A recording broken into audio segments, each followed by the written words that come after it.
This search.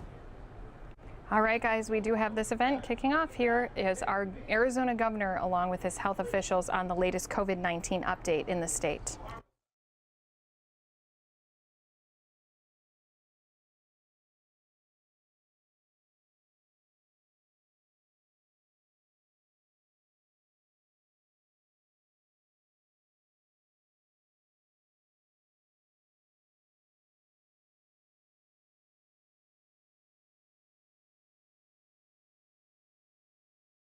Begin by just again saying thank you to all of our nurses, doctors, emergency medical responders, and healthcare workers, everyone that works in healthcare or in a hospital. They are on the front lines, they are in the thick of it, and they have our undying gratitude. I'm also going to talk about some things that we can do today that will help them, help relieve the heavy burden that they have at this moment. I also want to emphasize that you are safer at home at this time in Arizona. We're going to see some evidence today that people have actually been listening to this message over the last 10 days, and I want to thank the press in advance. You helped us communicate that message. People are understanding it, and I'm going to ask you to continue to help amplify that message in the reporting around COVID-19, that people are safer at home, and if they don't have any place to go, stay home. These are the latest numbers in Arizona: 108,614 total COVID-19 cases. On July 5th, we surpassed the 100,000 number mark. We have had a brutal June in Arizona with a 50% increase. And of course, our thoughts and prayers and sympathies go out to everyone that has been affected by COVID-19, which is basically everyone in our state, but none more so than the 2,038 families that have lost an Arizonan.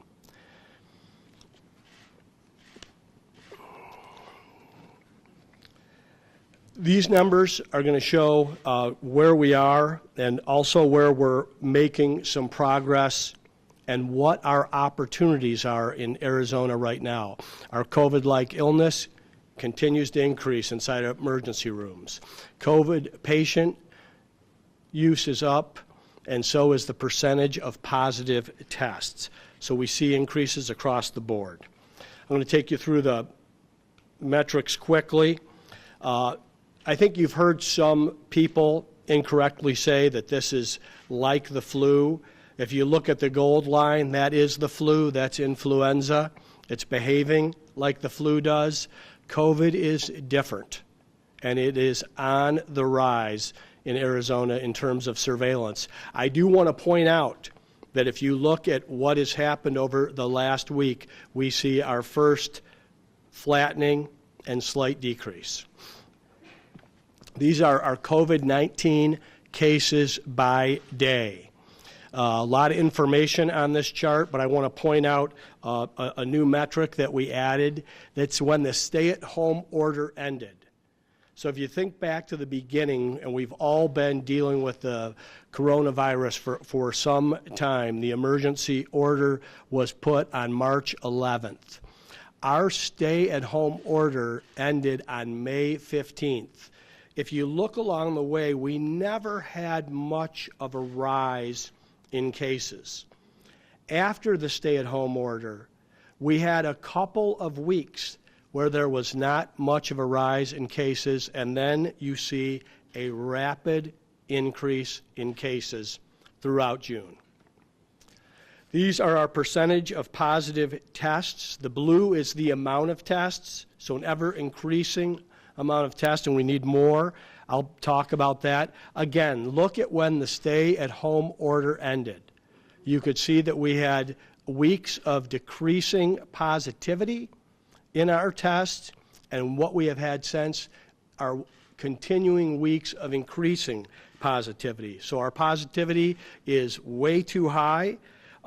We are testing sick, symptomatic, and people that have been exposed to COVID-19. So we expect positivity, but this positivity is too high. What it means is that the virus is widespread, and the more activity that is happening in our economy, the more the spread will continue. Again, validation that you are safer at home. This shows you where we are in terms of hospital beds rising. What I think is the line to look at are the orange bars. That's inpatient for COVID, and that's also increasing. Same with intensive care unit hospital beds for COVID-19, an increase in COVID-19 usage. I want you to know that these numbers, while they do show availability, they show hospital beds and ICU beds, they do not show surge capacity that we have. This is in our current hospital system and infrastructure. This is ventilators. It's a rising number of ventilators, and people in the most need these ventilators, and that is increasing as well.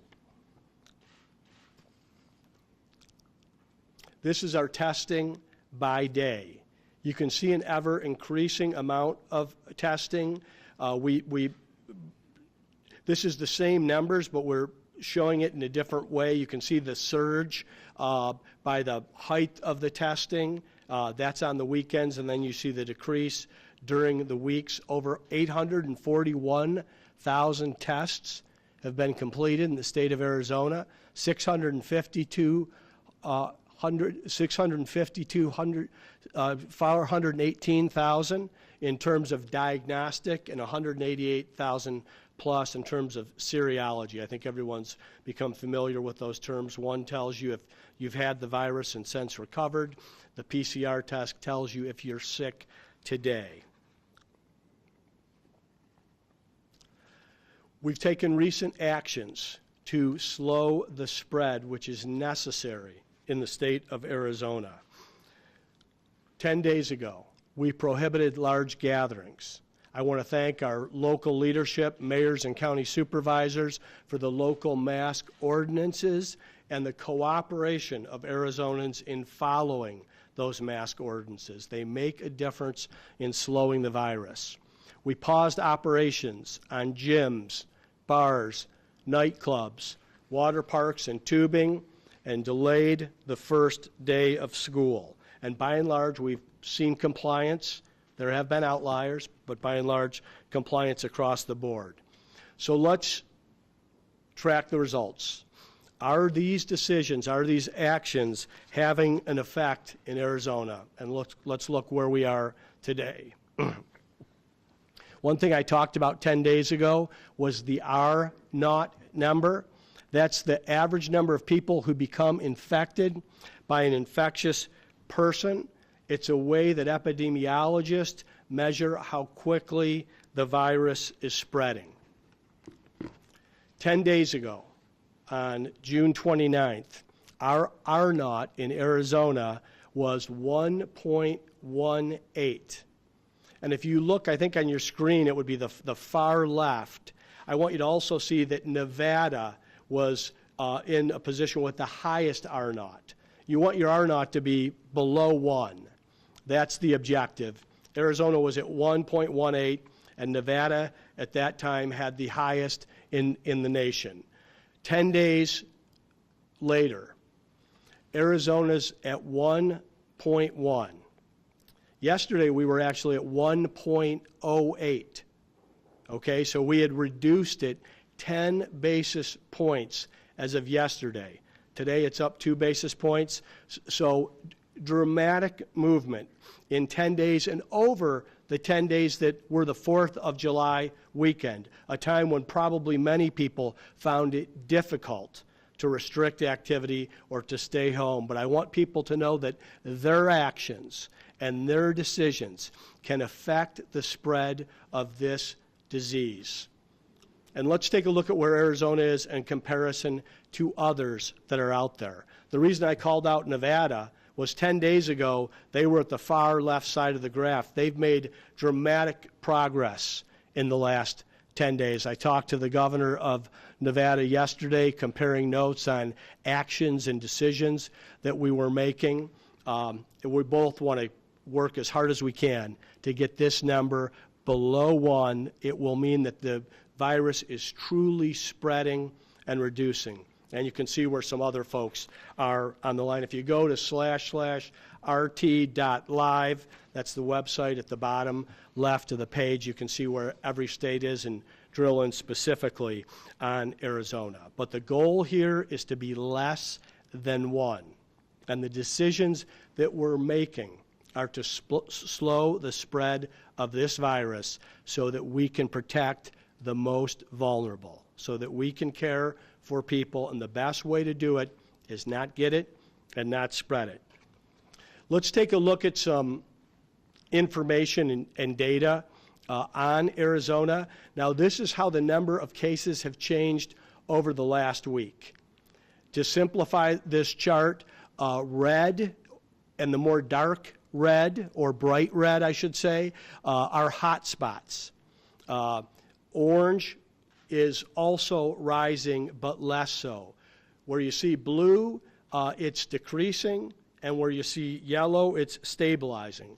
This is something that we track. It shows us where hotspots are in the state.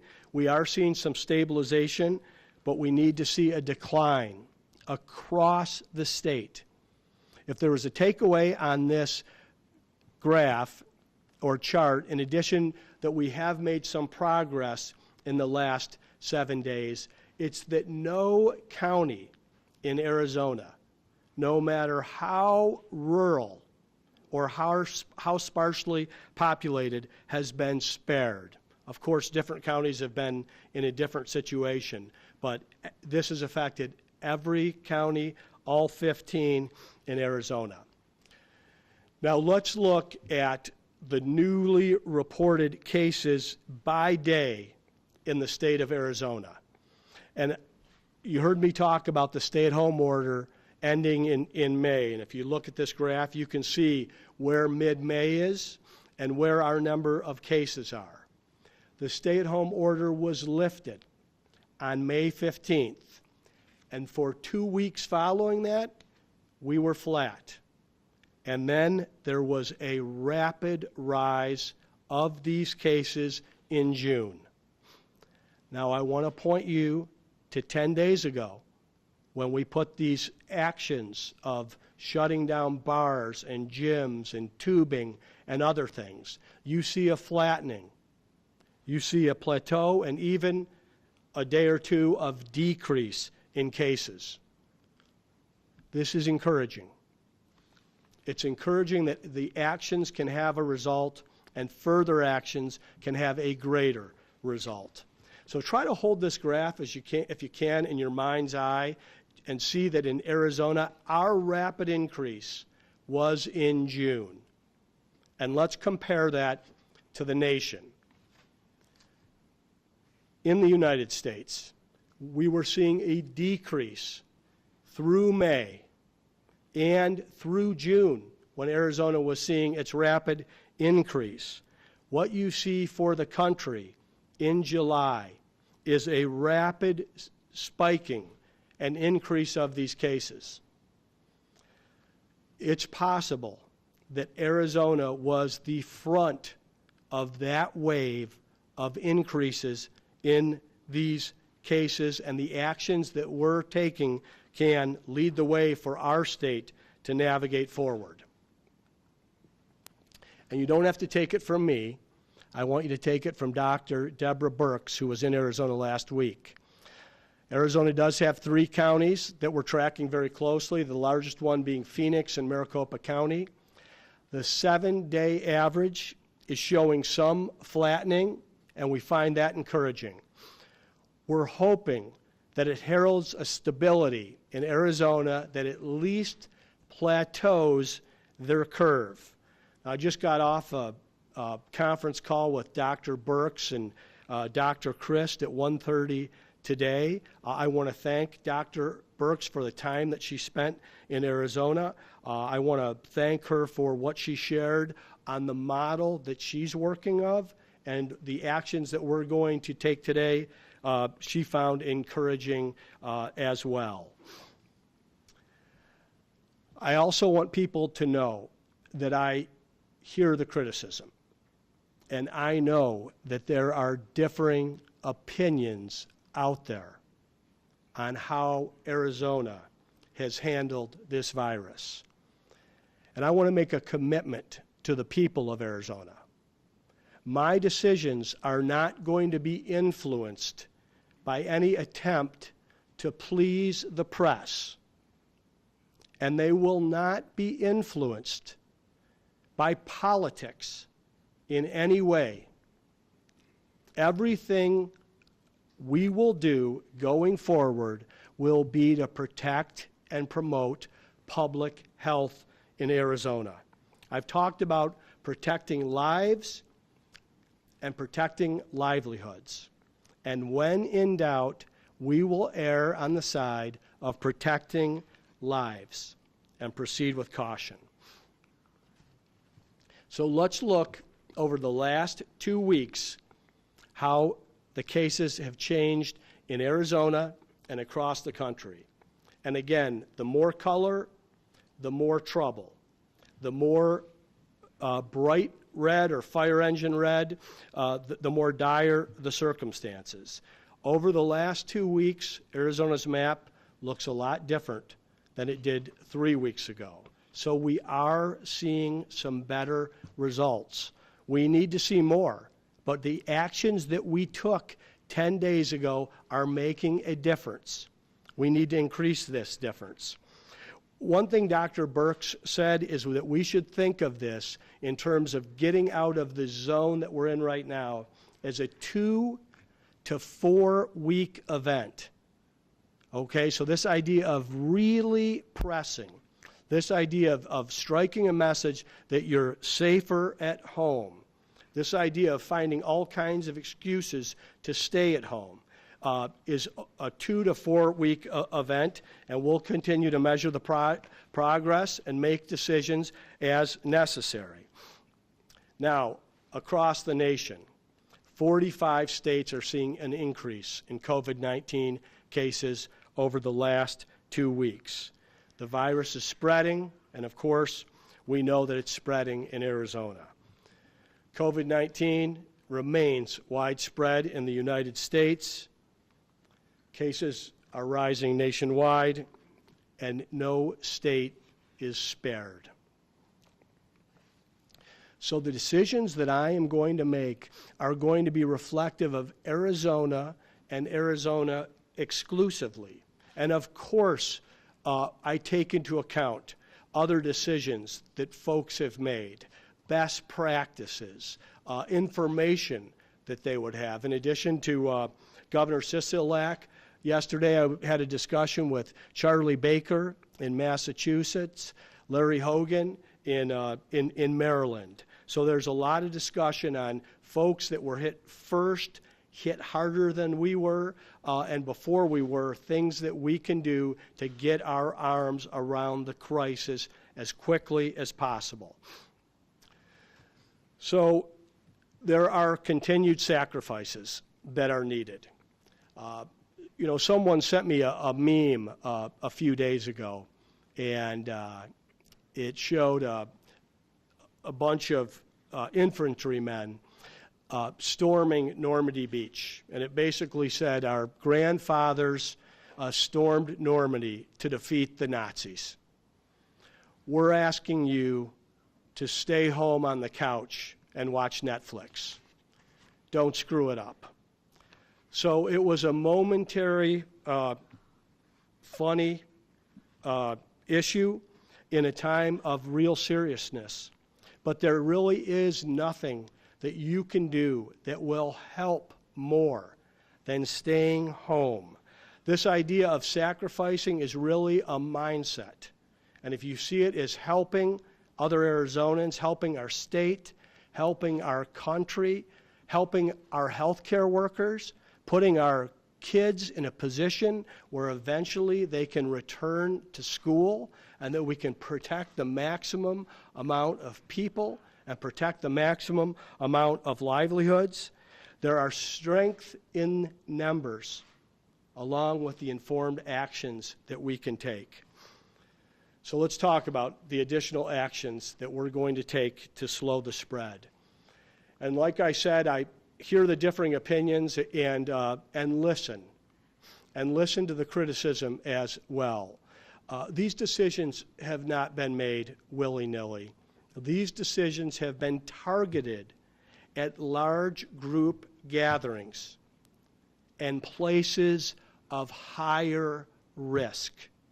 And you can see this chart. This is our chart here in Arizona, but you could see a similar chart in other states. You could see a similar chart in Texas or on the CDC's website. And this is where our focus is. This is a process of risk reduction. The virus is widespread. There's not the opportunity today to talk about risk removal. It's about making the best decision possible to reduce your risk of contracting this virus, to reduce your risk of spreading the virus, and especially of spreading the virus to someone that's most vulnerable.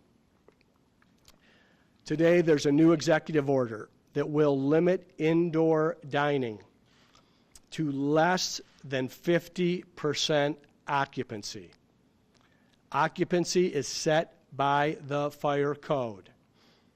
Going forward, it will be at less than 50% of that number. Some restaurants have chosen to voluntarily close. It is actually safer, if you look at the risk profiles, to eat outside. And there are many beautiful parts in our state where you can more safely do that. The objective here is, if you are going to eat inside, to make sure there are as few people as possible inside that establishment. So you're safer at home. If you're not at home, you're safer outside. If you're not outside and you are going to go inside, you want to be in places where you can limit the number of people.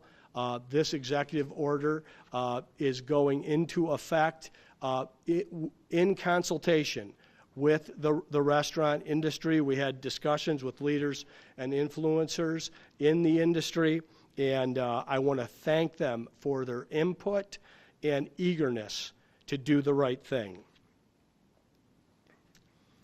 I also want to say, as you look at that chart around reducing risk and the idea of risk reduction, we are going to continue strengthening guidance in the state of Arizona.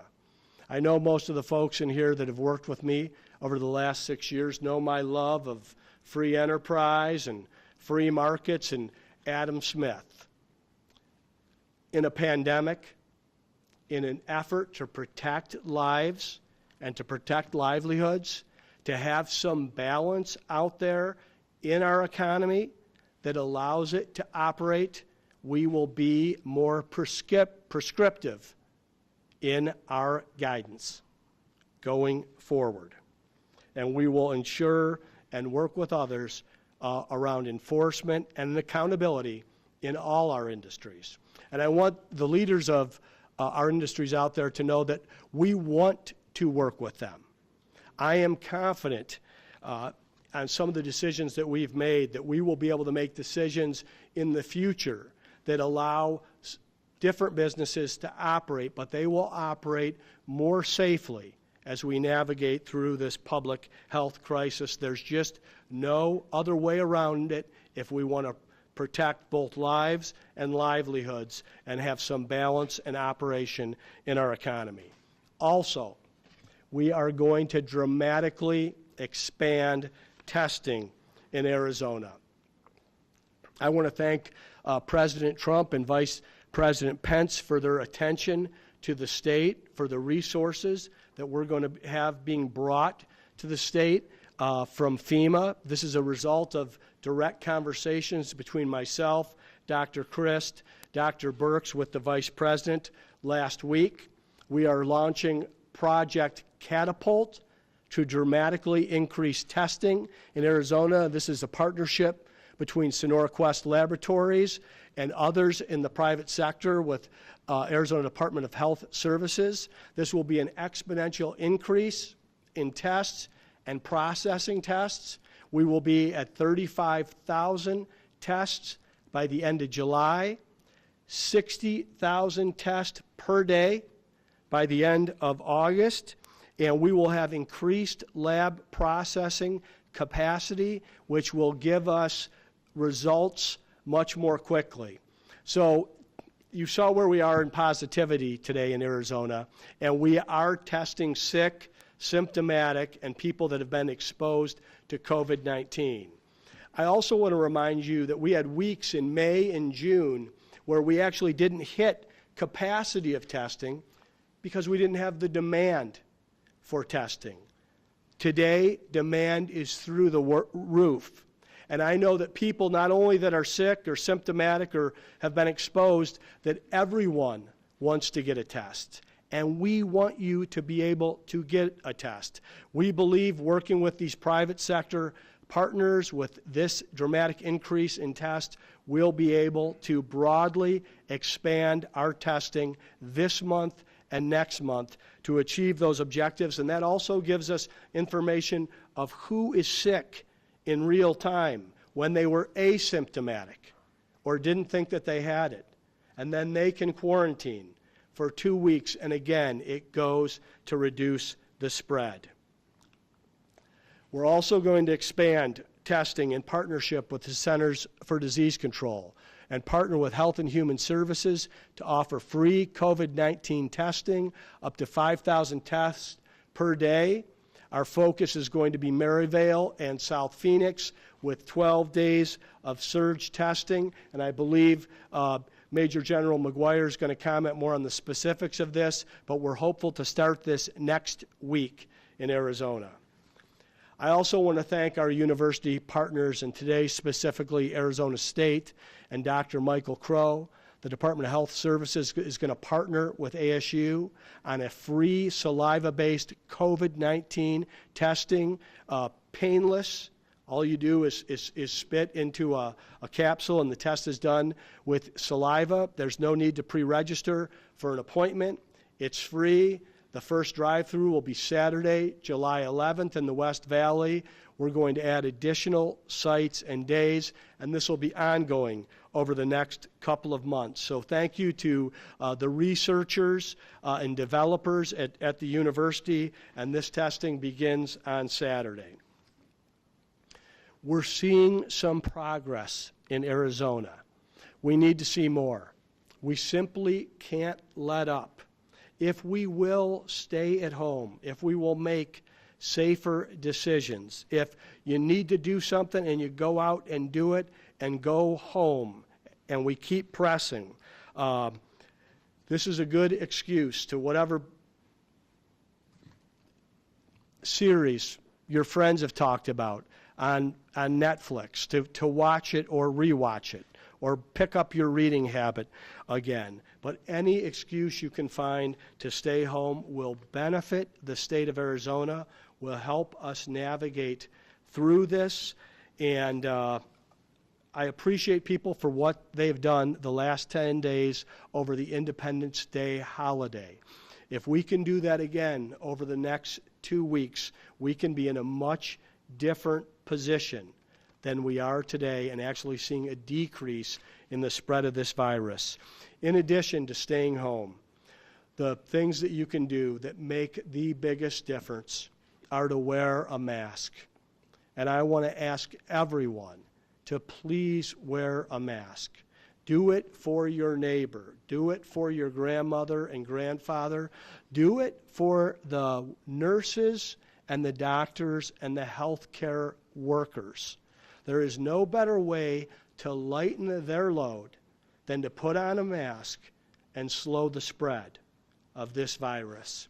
And in addition, of course, this idea of physically distancing, washing your hands, and staying at home, and if sick, of course, staying at home can all make a difference. We're going to be living with this virus for the foreseeable future. And while I think Arizona's time of maximum challenge is right now, we don't know what the future holds. And we do know, as we get through summer, we head into flu season, which brings a whole different set of complications, which we will be talking about in future press conferences. But the best way to reduce the flu in Arizona is physical distancing, washing your hands. And when you can stay home, stay home. And of course, at this time, and while COVID-19 is in our midst, wear a mask. And with that, I want to turn it over to someone who's been working around the clock, has been a partner in everything we're doing in Arizona. And I want to thank you also for the time spent with Centers for Disease Control, Dr. Deborah Christ, and the phone call today as well. Dr. Christ, take it away. Thank you, Governor. So, as we've been talking, we know that there are specific risks associated with certain activities, and you can see from that risk index that we had posted earlier, we're trying to show people that the more time that you spend with people who are not in your household, and the more time that you spend indoors in close proximity with those people, increases your risk for the transmission of the virus.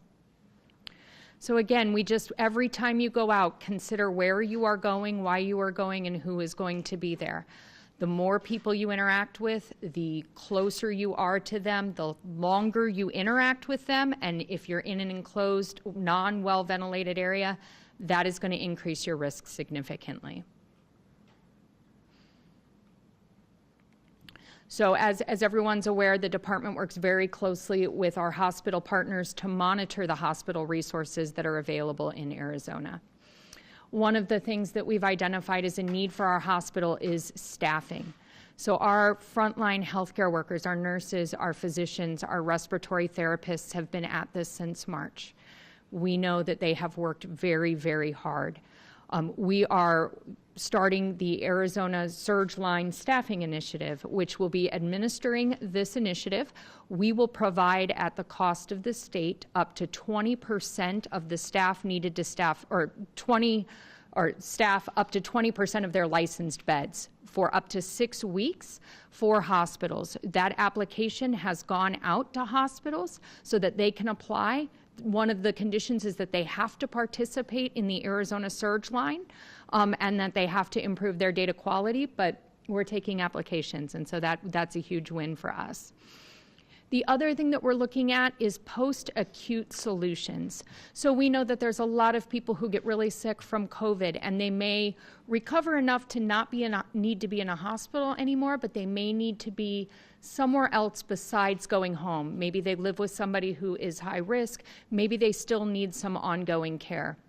So moving forward, we're going to be working with providers across the state to increase those opportunities for patients to be moved out of the hospital into a post-acute setting so that it frees up additional hospital beds. So we are going to be looking at expanding the types of providers that can participate in our post-acute care capacity tracker. This is a dashboard that allows the hospitals to see who has open beds and who can take these patients. In addition, to encourage providers to participate in the PACT dashboard, we are going to be providing incentive dollars. We've heard from providers that they have additional beds, but they need additional staff or they need additional PPE. So we will be providing that so that they can help and take some of those post-acute COVID-19 patients. Thank you, Governor.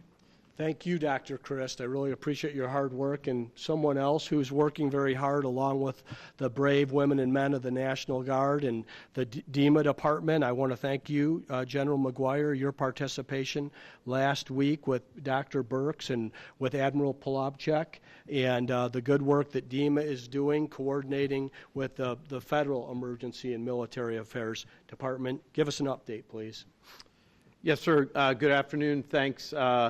Since we last met, I want to update you quickly on a couple of the lines of effort First, the issue around PPE and the logistics issues. We continue to receive great support as we continue to stockpile PPE, as well as all the equipment that the staff might need for that surge capacity that Dr. Chris mentioned. I'm really happy with the federal family and their assistance.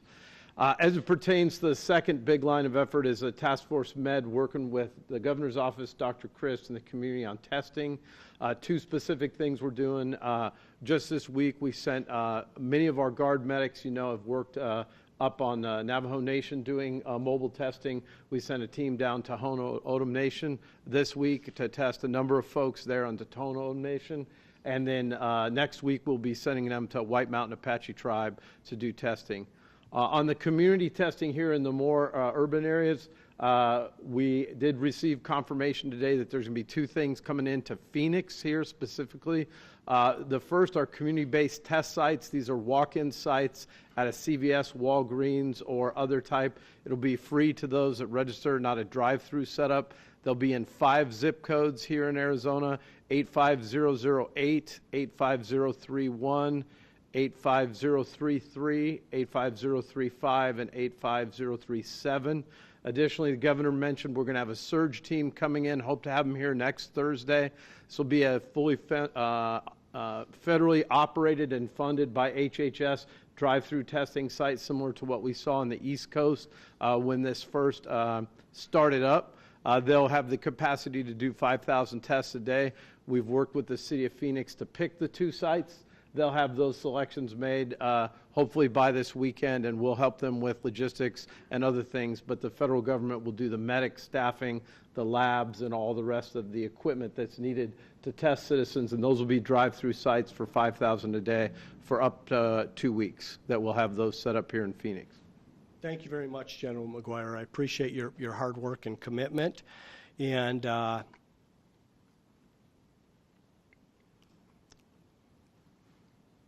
I think you touched on all that from memory.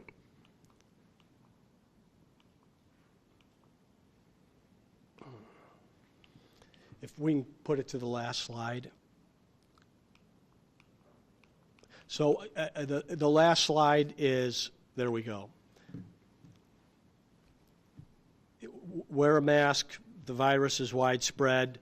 You are safer at home. I want to, before we go to questions, I want to thank the people of Arizona. If you think about it, I asked folks to listen to this idea of you are safer at home over the 4th of July weekend. And we do see some encouraging developments in Arizona around a plateauing and flattening, and the objective is decline in terms of these cases.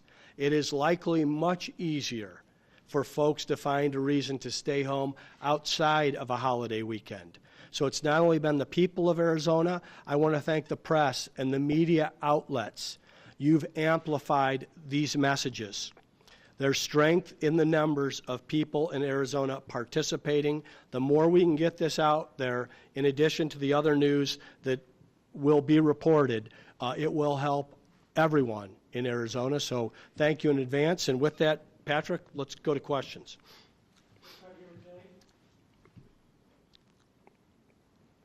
Thank you, Governor. Billy Harfosh, iHeartRadio. We've got 2 questions for you today. We're basically begging the people of Arizona just now to stay home.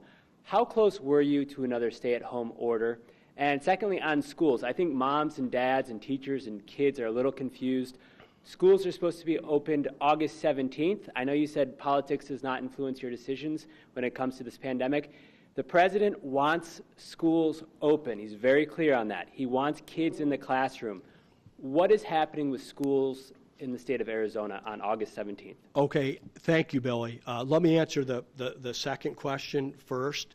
We're not going to play politics, okay? It's just not going to happen. We're going to do what's in the best interest of the state of Arizona. We share the goal that we would love to see our kids back inside a school.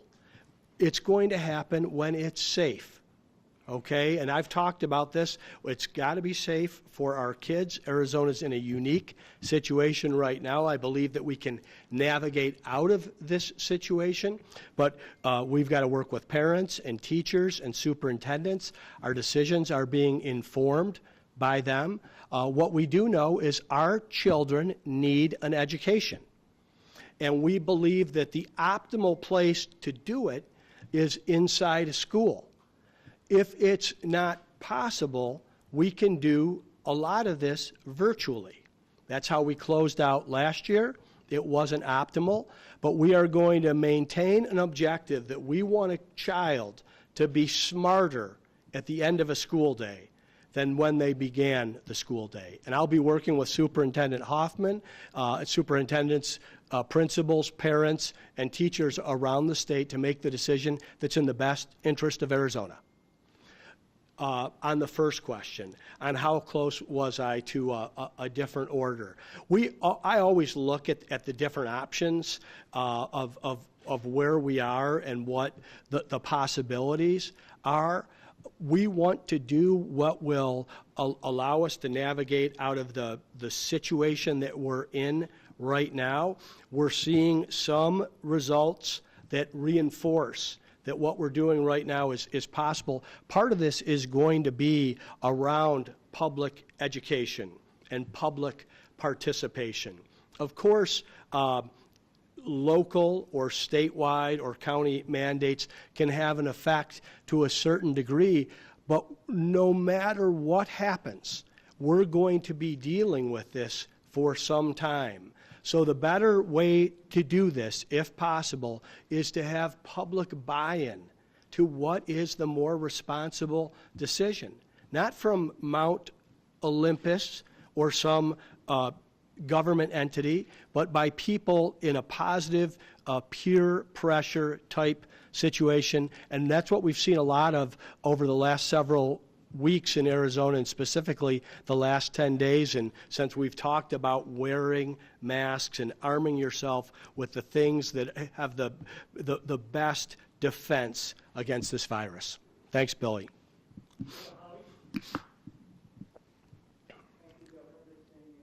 Hi, Howie. Mine's actually a follow-up to what you were just asked. The President of the United States said, if states do not put all their kids back in brick and mortar classrooms, he will cut aid. Some of it might be direct education aid. He has other CARES funds he can do it. What's your message to the President when he says to you, we want the kids in the classroom or we will take away your money? Well, first I want to say that I've got a relationship with the President, and when there's a need in Arizona, I talk to him directly. My senior staff knows this. We've had so much outreach personally from both the President and the Vice President that I had to change the ringtone on my phone. And it rings "Hail to the Chief" because I didn't want to miss another phone call directly from the White House to help the state of Arizona. But I stand by what I said, Howie. There aren't going to be any politics around the pandemic played out of the governor's office in Arizona, period. But what is your message? That's the message. I'm going to do what's in the best interest of Arizona. Okay, thank you. Hi, Governor. So I believe there's several school board members that are sending a letter to you asking to delay the actual physical start date by 5 weeks or so. Have you received the letter? What do you think about this? I mean, are you saying today that we are definitely not going to put children in school on the 17th? What is the actual plan that you're going to do? Thank you. So we put the date out there, and I said, I think last week or the week before, it's an aspirational date. We delayed it intentionally because of our situation right now in Arizona. I mean, I'm listening to these superintendents. Our decisions to date have been informed by the superintendents, and I know that they talk regularly with the teachers and the principals, and of course the parents. We have had some schools that are going to start up virtually on that date. They've already made that decision. They've informed their parents. So we're going to continue to work with them. I would say there will be more to follow. We'll know more around this over the next 10 days. And there will be more clarity. I understand there's concern. What we tried to do when possible, and it's a real challenge in COVID-19, is to reduce confusion.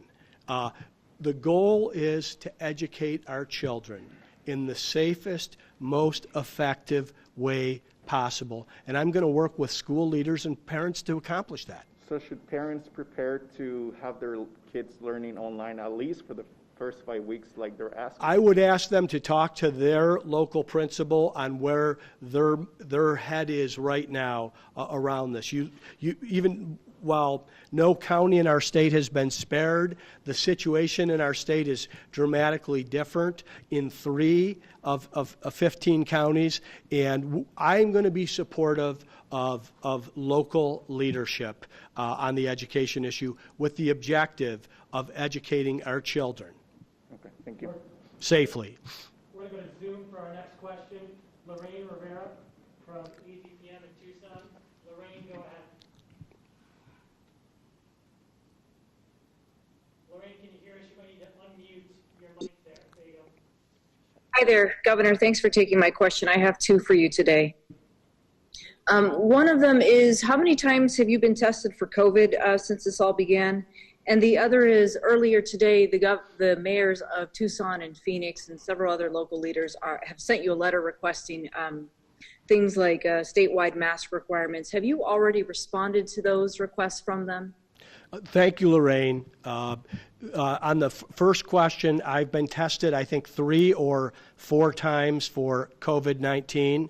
I would not be eligible for a test because I'm not sick, I'm not symptomatic, and to my knowledge, I've not been exposed, at least in a less than a social distancing type situation with anyone that has COVID-19. When you are going to interact with the president, you must be tested. So those are the reasons I've been tested, in addition that I had a full physical and I was tested during that time frame. Secondly, my staff is in receipt of the letter. Local officials have asked for local authorities. We want to encourage that enforcement where possible and where we can do that. I want to applaud local leaders across the state for how they have helped persuade and convince Arizonans that they are safer wearing a mask, and that's going to be the way that we continue to proceed.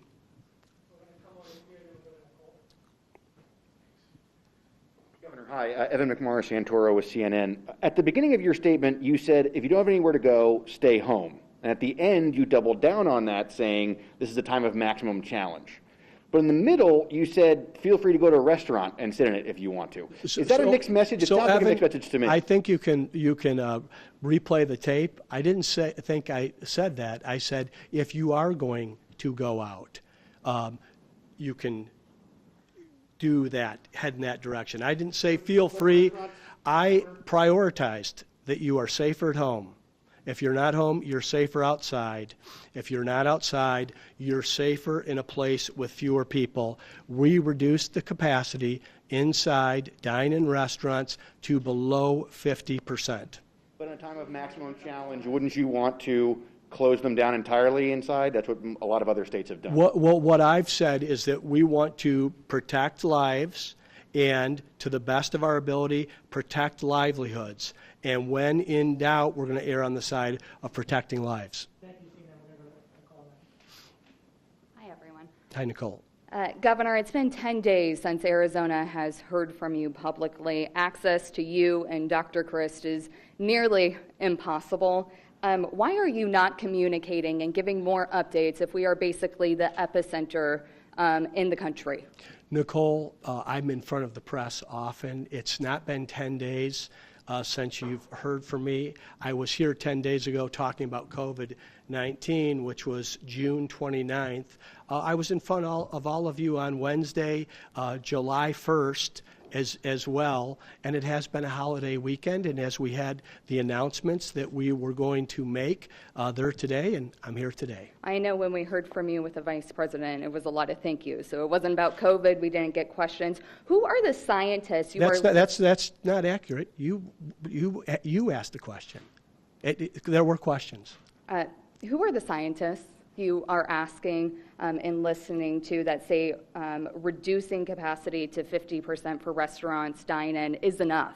Who are they? Well, I'm listening to Dr. Christ, Dr. Deborah Birx, Dr. Anthony Fauci, and we talked through this entire plan in detail with Dr. Birx at 1:30 p.m. today. So no local scientists, modeling experts, no one who well, is predicting. the modeling that was being done at the CDC was encouraging and supportive and validating to what our decision is doing. And of course, we're informed. Like I said, I am listening to the criticism and I'm listening to the differing opinions. We know that just one more. We know that a stay-at-home order worked previously. Why are you not doing what you know works? That little spin wheel that you showed, it said moderate, high, high risk, moderate.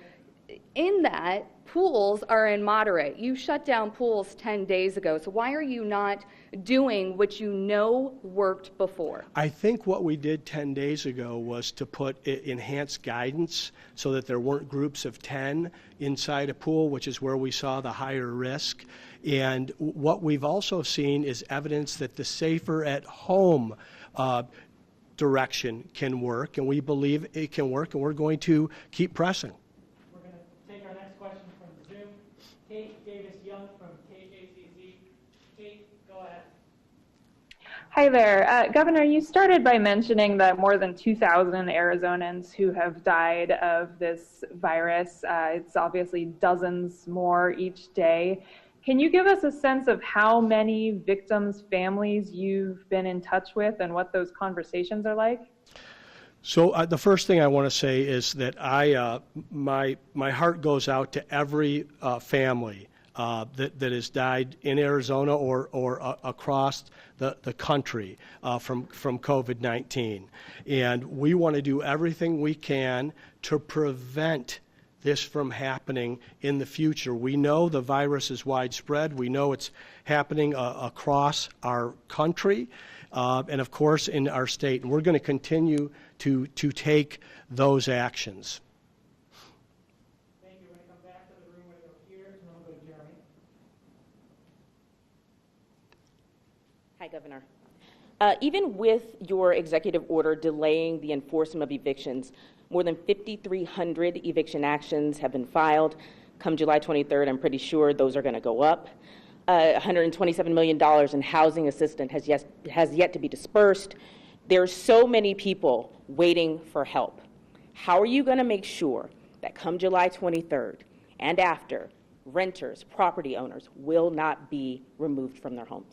So, well, thank you for the question. And I want to say that we've worked very hard to increase and strengthen the social safety net in Arizona. There's been hundreds of thousands, if not millions, of Arizonans that were hardworking and hadn't asked for anything from the government that were displaced because of COVID-19 and actions that were taken because of it. In the state of Arizona, we've also worked very hard to shore up our Department of Economic Security. There have been $5.7 billion in terms of social safety net payments that have been dispersed since, I believe, May 1st. We're working with the industry on what the future looks like with this. But I want to say, I think for an Arizonan that had to file unemployment insurance, they have had access to $840 a week since they filed each and every week in doing that. In talking to the industry, the numbers that's been shared with us is 1% of folks are in arrears or haven't worked out a situation with their landlord. So we don't want to see anybody evicted. People that have been receiving part of this $5.7 billion have been remitting it in rent payments, and we want to get a handle on the total situation as we make decisions going forward. Governor, there are people who should be covered under this executive order and who won't be covered under this executive order come July 23rd, who are being evicted. I don't know if that's the 1% you're talking about, but there are people who are homeless right now, today, being kicked out. What is it? And that's only going to increase come July 23rd. So what can you personally do? You're the executive of the state, right? You have all the power. Literally, you have all the power. What are you going to do to prevent that going forward? We've put the order out there. The order is in effect today. We're going to get our arms around what the facts are around the situation. The facts are people are being evicted today. Well, if someone has can I answer the question, please? Can I please answer the question? Go ahead.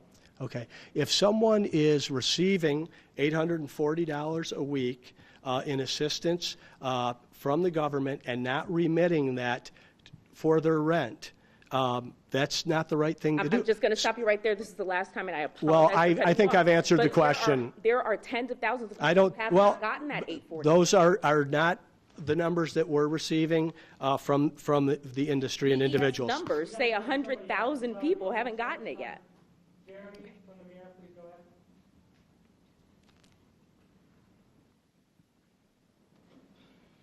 Hi, Jeremy. Hi, Governor. Obviously, we had the local mask ordinances going into effect a few weeks ago, but those don't cover the entire state. We've seen events such as like this past weekend, the Prescott Rodeo, thousands of people, most of them not wearing masks, crammed together.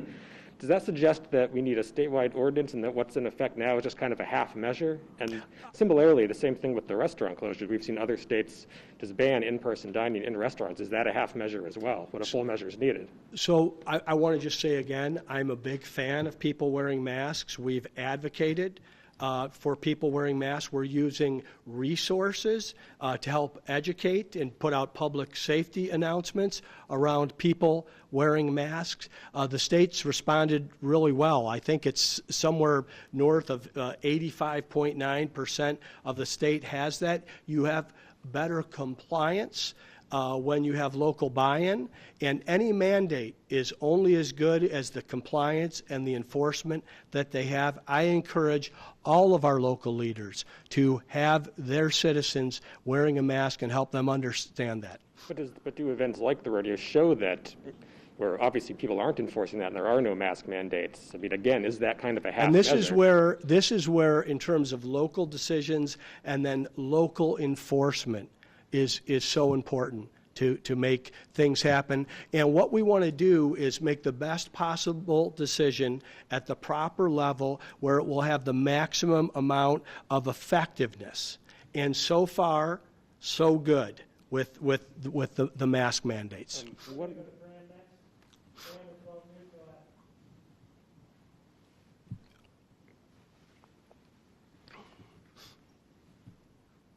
Thank you, Governor. I'm happy to hear you don't listen to us, because I don't listen to us. I listen to experts. I've had to say the last... Greg, I didn't... okay.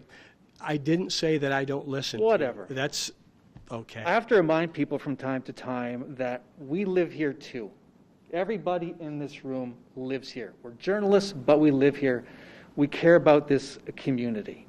And so I'm asking you, as a resident, as somebody who lives here, has raised a family here, just as you did, on June 17th, there was an order in which Dr. Kara Chris, DHS, told restaurants they could not fill to more than 50% of occupancy.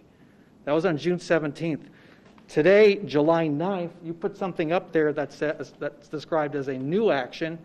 Restaurants cannot be filled to 50% of occupancy. What's going on? We are putting out additional guidance, working with the industry on things that will be effective in terms of reducing the spread. That's not additional guidance. That's not even new. I think it's 3 weeks old. I think we've seen, I have a document from June 17th that was sent out. I know that, but I got the one from okay, June 17th. Yes. So, Bram, we're going to put out what we believe will be effective, and what we've seen over the last 10 days, like I said, working with experts in public health, trained professionals, and we'll continue to do that. And I just want to clarify, because I didn't say what you said. Okay, that's just simply not accurate. So please don't come up to the microphone and attempt to put words in my mouth. I'm not going to do that. I'm just using the words you had. I'm just curious. Those weren't the words I used. Are you waiting? You feel free to quote me. Just try to quote me accurately. Are you waiting on a plateau? Is that what's in the works? Because no, we want to see a decline. We want to see a decline. How long do you think that's going to take? Well, over 10 days, we've seen a plateau and some evidence of potential decline. Jumped again today, didn't it? We look at it over a course of several days. We're going to go to Zoom next. We're going to take a question from Dylan Rosenblatt from the Capital Times. Dylan, go ahead. Thank you, Governor. Recent polling has you as the governor with the lowest approval rating and the only one polling worse than the president. Do you think Arizonans will ever forgive you for how you've mismanaged things throughout the pandemic? Well, that's your characterization, Dylan. I think that this is going to be a long slog in terms of where we are. I think we are at a time of maximum challenge in Arizona. I'm very confident we can navigate through this. I think that this virus is going to continue in our state, in our country for some time. I know I've used different analogies to try to set expectations for people and how challenging and long this could be. I think I've talked in this setting about it being a baseball game, so there's not a clock here. It's inning by inning.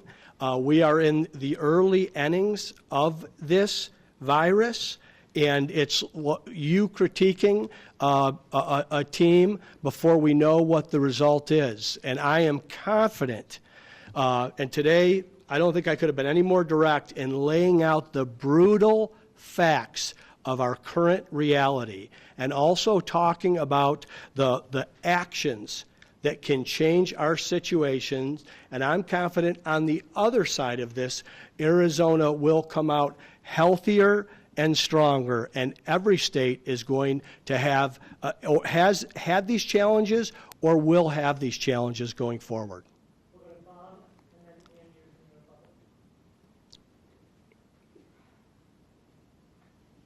Hi, Bob.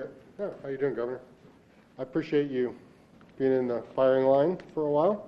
One of the things you said, we've watched for the last month this exponential rise in Arizona's cases. The whole United States of America is watching Arizona, and they've been waiting for something. A couple weeks ago, you did a couple of minor things, but you said the more activity that is happening in our economy, the more the virus spreads. And it looks like if we have another 2-week exponential rise, if this plateau doesn't work out the way you all hope, that our hospitals will be overwhelmed. So why aren't you shutting down the economy now or taking more dramatic steps to stop this major spread? So we've seen a slowing in this. We want to continue to see a slowing in this. There are other things that we can do. This is what we're doing now. I've said along the way, I'm going to make the best decision for Arizona in real time, given the facts that we have. And like I said, these are not they are my decisions, but they are informed by public health. I understand that, but like I said, if you're not right, if the plateau doesn't happen in 2 weeks. Well, we don't have to wait. We have options, and we'll retain those options. All right. Thank you, Governor. Andrew, go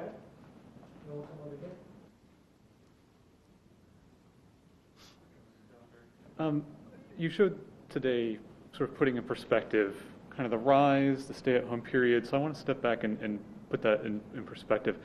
I want to ask, how did we get here, both in terms of our situation spiraling out of control the way that it has, but also how did we get caught unprepared, given that timeline, for a surge in cases when it comes to things like testing, contact tracing? How did we end up here? So the first thing I want to say, Andrew, is if you look back, and part of the reason I put that y-axis line on May 15th is to refresh people's memories on where we were after the stay home, stay healthy, stay connected order, and that we never really saw widespread growth in the virus. And after we lifted the order, and if people can kind of search their memories as to what happened, people got out of their houses.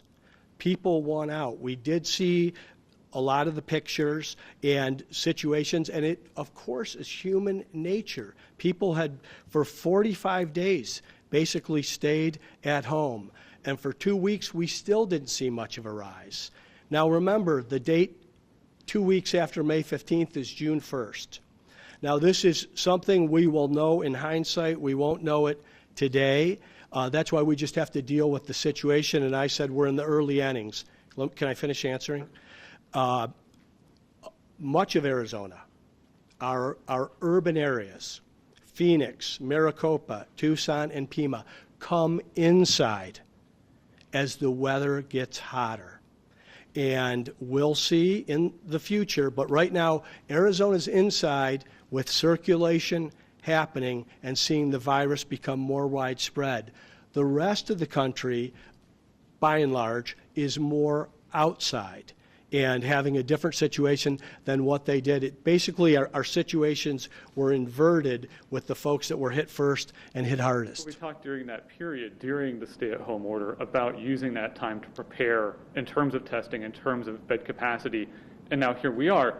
Did we not use that time for what we're facing now? I mean, did that not serve us well? We used every day of that time, and much of that time was to make sure that we had our arms around how we could care and comfort for people, and we continue to do that. Testing has fallen short, and it's really been a supply and demand type issue. When people in Arizona didn't feel that they were sick or symptomatic or want to have a test, we couldn't get the test completed. Like I said, there wasn't demand for these tests as recently as May and June in the state of Arizona. 35,000 tests a day happening in July and 65,000 a day happening in August is going to allow us to catch up. And then it's also the results around that test. Did we get hospitals to where they needed to be in that time frame as well? Well, our hospitals are right now, of course, our hospitals are stressed, but our hospitals, our hospital workers, our doctors and nurses are doing an incredible job.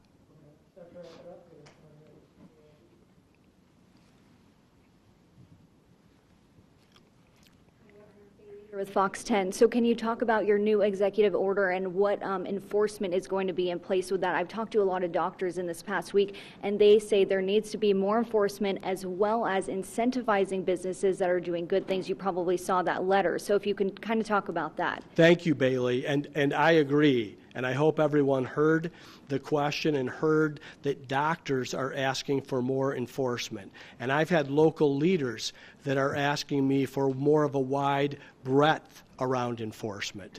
So on the new executive order, I think you've seen some of the complications we've had around the shutting down of gyms and bars and other situations, but we're getting there. And we have used the enforcement of the state, and I want to thank the local leaders that also were involved. So we can work with the Department of Health Services for these enforcements. We can work with the local county health officials and local law enforcement. And like I said, leaders around the state have asked for more ability and a wider latitude around enforcement. This is an opportunity. Of course, we want compliance, and we're seeing by and large, I mean, most people are going to comply, but some people are not, and there does need to be enforcement, and there does need to be accountability, and there needs to be teeth, and that was in last week's order, or June 29th's order, and that's in today's as well. I've got another question. The doctors sent another letter today asking for a shutdown as well as a mask mandate for the entire state. I'm sure they're very disappointed right now. What's your message to them? They said they're really struggling, as we all know, the ICU beds that are in use. I want to say I know that they are. And what I want to do is I listen to their input. I want to make the decisions that will have the maximum effectiveness. And where we are in terms of Arizonans wearing a mask and our ability to work with other local leaders to get this done is what I think will be the most effective route.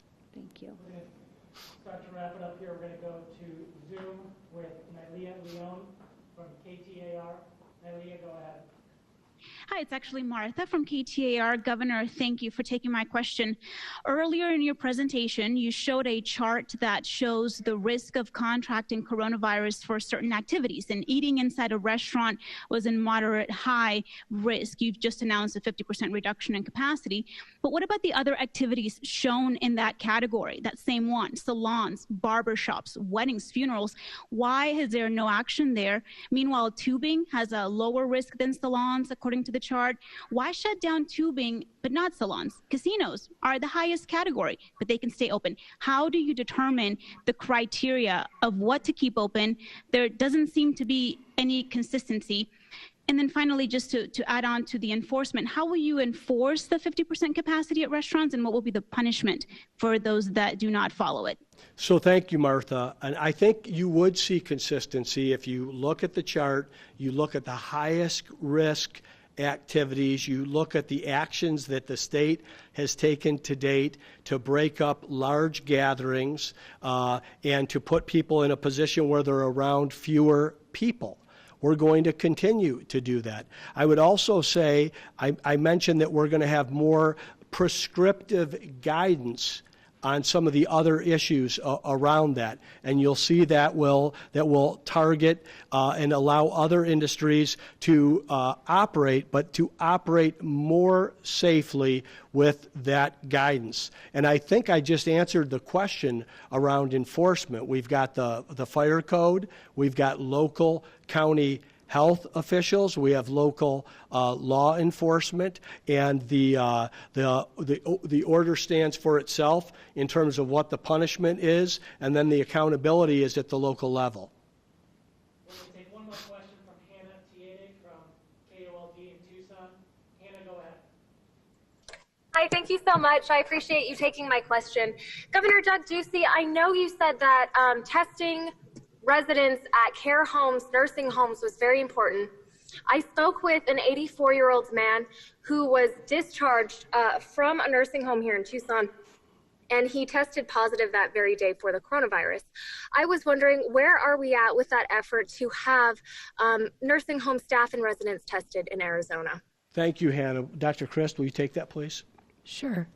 Thanks, Hannah. We completed phase 1 of the testing of the skilled nursing facilities, so we tested all the residents and staff. We are now circling back and starting phase 2 for that testing, as well as moving forward to start testing our assisted living facilities.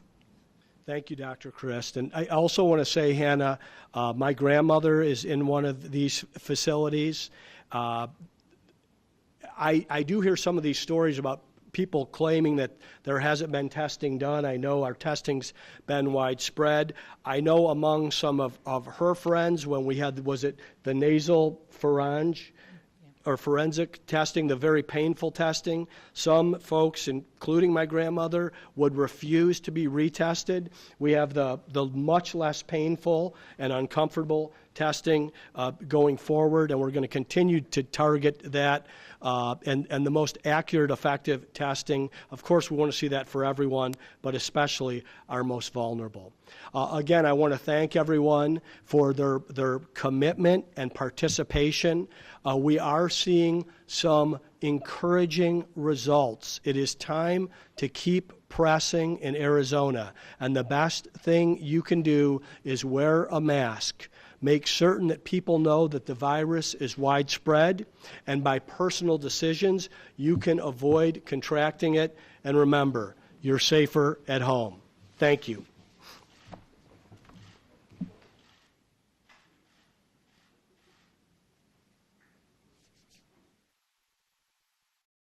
All right, everybody, that's the latest here in Arizona.